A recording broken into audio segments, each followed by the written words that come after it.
SIR নিয়ে আতঙ্কের পাশাপাশি রাজনৈতিক তরজা এখন তুঙ্গে। কখনো বিএলওদের বিরুদ্ধে অভিযোগ উঠছে যে তারা নির্বাচন কমিশনের নিয়ম মেনে কাজ করছেন না, তো কখনো আবার বিএলএদের বিরুদ্ধেও বিভিন্ন অভিযোগ উঠছে।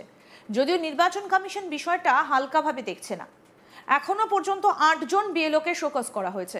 এরই মধ্যে বীরভূমের নলহাটিতে এসআইআর এর ফর্ম বাছাইয়ের অনিয়মের অভিযোগ উঠেছে। রাতের অন্ধকারে বিএলওর বিরুদ্ধে তৃণমূলের বিএলএ 2কে কাজে লাগানোর অভিযোগ উঠছে। বিজেপির তরফে ওঠা এই অভিযোগে রীতিমতো শোরগোল পড়ে গেছে। ভোটের আগে ফের এসআইআর ফর্ম নিয়ে উত্তপ্ত নলহাটি। বীরভূমের নলহাটির 159 নম্বর বুথে গুরুতর অনিয়মের অভিযোগ তুলল বিজেপি। অভিযোগ, ওই বুথের বিএলও আমিনা বেগম নিজের বাড়িতে তৃণমূল কংগ্রেসের বিএলএ 2কে ডেকে এনে রাতের অন্ধকারে এসআইআর ফর্ম বাছাইয়ের কাজ করাচ্ছেন। আসুন আগে আপনাদের সেই ছবিটা দেখাই, দেখুন। লাস্ট টাইম বলে না, যখন ভিতরে কথা আমরা লাস্ট টাইম আপনার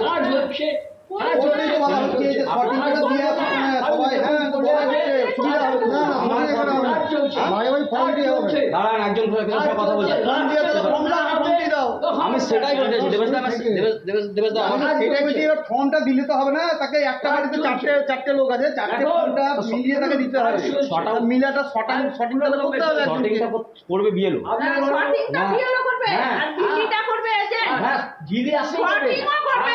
আপনি করবেন বিএলও,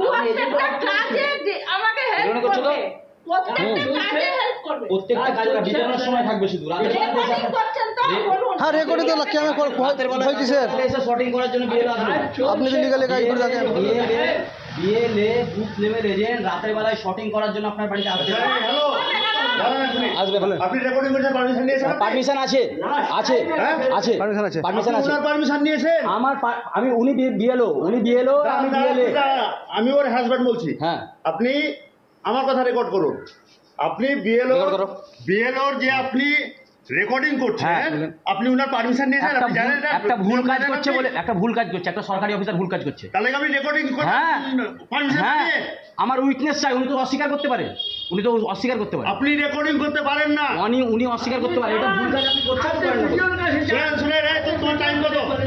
5টা পর্যন্ত। 5টা? তোমার কটা থেকে কটা টাইম? সরকারি টাইম কত? 5টা। তাই হয়? দেবদা তুমি বলো, তাই হয়? হয় না, আপনি ভুল বলছেন, আমি ভুল বলছেন। রেকর্ডিং তো করতেই পারেন না। হ্যাঁ বলছি আমি, আপনি আমার উইটনেস দরকার, আমার প্রমাণ দরকার।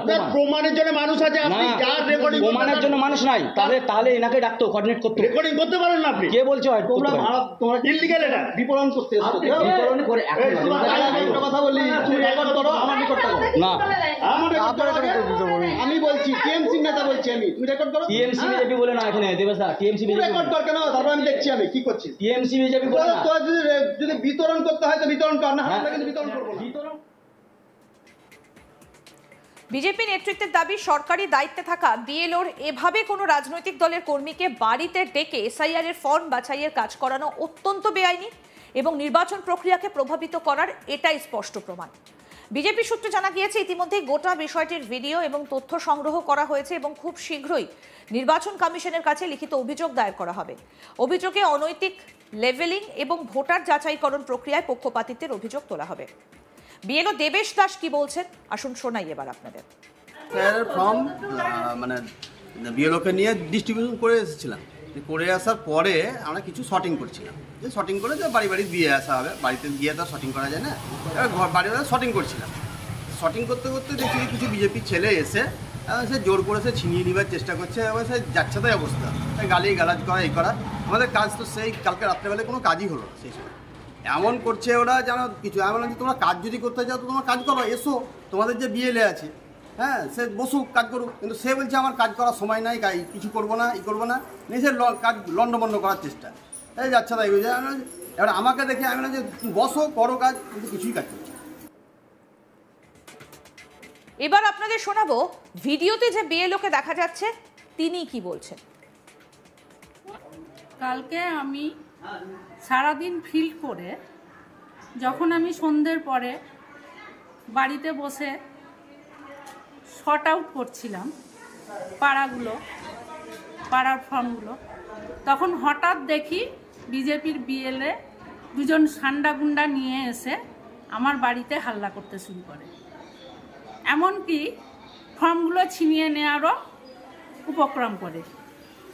তারপরে আমি বললাম যে এরকম কেন হচ্ছে, না আপনি আমাদেরকে নিয়ে কাজ করছেন না কেন, আর আপনি এত রাতে এই রাতে 5টার পরে কেন কাজ করছেন ইলেকশনের কাজ। আমি 24 ঘন্টাই তো আমার ইলেকশন খোলা, আমি যেভাবেই হোক আমাকে কাজটা তুলতে হবে।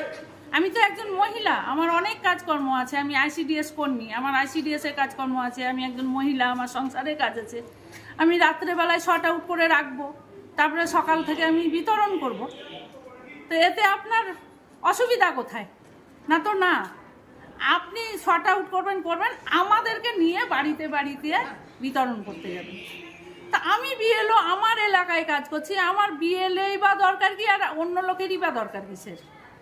আর যদি উনাদের বলেইছেন অফিস থেকে যে হ্যাঁ BLA ডিটেল থাকবে, যদি হেল্প নিতে হয় হেল্প নেবেন, তো ওনারা হেল্প করতে আপনারা আসুন না। আমি তো বলছি যে আপনারা আসুন, আমি যে কোনো আপনারা আসুন, আমাকে হেল্প করুন। না, ওনাদের অভিযোগ সে সময় তৃণমূলের BLA2 এখানে উপস্থিত ছিলেন, তিনি কি ছিলেন? হ্যাঁ, তৃণমূলের BLA এগিয়ে আসছেন, আমাকে হেল্প করেছেন। আমি তো তাকেও ডাকিনি, আমি তৃণমূলের BLA-কেও ডাকিনি, উনি নিজে থেকেই এসছেন, আমাকে হেল্প করেছেন। উনারাও আসুক নিজে থেকে, আমাকে হেল্প করুন। হেল্প না করে উনারা হাল্লা করতে আসছেন, আমাকে ধমকি দিতে আসছেন, থ্রেট করতে আসছেন, এগুলো তো ঠিক না। তাহলে আমি কাজ করব কি করে? এই বিষয়ে নির্বাচন কমিশনের হস্তক্ষেপের দাবি জানিয়ে স্থানীয় বিজেপি নেতৃত্ব জানিয়েছেন একজন সরকারি BLO রাতের বেলায় রুলিং পার্টির BLA2-কে নিয়ে ফর্ম বাছাই করছেন। এটা গণতন্ত্রের জন্য খুব ভয়ঙ্কর। কি বলছেন জেলা সভাপতি বিজেপির ধ্রুব সাহা, শুনবো। তৃণমূলের রাজত্বে SIR হবে না, SIR করতে দেব না যারা বলেছে, তারা আজকে দেখা যাচ্ছে যে SIR-টাকে একটা ভুল পথে প্রচলিত করতে চাইছে। তৃণমূল কংগ্রেসের BLA2-কে দিয়ে BLO নিজের ঘরে বসে সমস্ত শটিং করে অবৈধ ভোটারদের নাম ঢোকাতে চাইছে। স্বাভাবিকভাবে ভারতীয় জনতা পার্টির স্থানীয় নেতৃত্ব খবর পেয়ে তার বাড়িতে যখন গেছে হাতে নাতে দেখেছে এবং ভিডিও করেছে। এই ধরনের ঘটনা ঘটাচ্ছে মানে তৃণমূলকে সঙ্গে নিয়ে সংশ্লিষ্ট BLO যে কাজ করছে সেটা গণতন্ত্রের পক্ষে, সংবিধানের পক্ষে অত্যন্ত বিপজ্জনক। এই বিষয়ে তৃণমূলের কি প্রতিক্রিয়া, কি বলছেন তৃণমূলের বুথ সভাপতি কামারউদ্দিন বিশ্বাস, শুনবো। দেখুন, এটা নলহাটি পৌরসভা 9 নম্বর ওয়ার্ড, আমি বুথসহ বলছি। এই বিজেপি এরা মানুষের কাছে গ্রহণযোগ্য নয়, এরা ভালো কাজে থাকে না, মানুষের বিপদে থাকে না। ওনাকে ফোন করে ডেকেছিলেন আমাদের BLO, উনি আসতে পারেন, উনি অন্য একটা দোকানে কাজ করেন বলে। তাই হঠাৎ দেখা যাচ্ছে 2-3টে গুন্ডাকে নিয়ে, যার 9 নম্বর ওয়ার্ডের বাসিন্দা নয়, গুন্ডাকে নিয়ে ওর বাড়িতে হামলা করে এবং ওই পেপারসগুলো ছিনিয়ে নেওয়ার চেষ্টা করে যাতে বৈধ ভোটার কোনো রকমের নাম না উঠে। পরবর্তীকালে ওনার স্বামী যা হোক পরে প্রতিবাদ করে, আবার পরে ভিডিও করতে যায়, মানে এই ঘটনার পরে ভিডিও করতে যায়, ওনার স্বামী প্রতিবাদ করে। তো এই ধরনের যে গুন্ডাগিরিগুলো করছে এরা, যাতে বৈধ ভোটার নামটা না ওঠে তার জন্য চেষ্টা করছে। এরা মানুষের কাছে গ্রহণযোগ্য নয়, তাই এরা ঝামেলা সমস্ত জায়গাতে করার চেষ্টা করছে। আরো আপডেট পেতে দেখতে থাকুন আজ তাক বাংলা। সাবস্ক্রাইব করুন, নোটিফিকেশন পেতে বেল বাটন অপশন প্রেস করুন।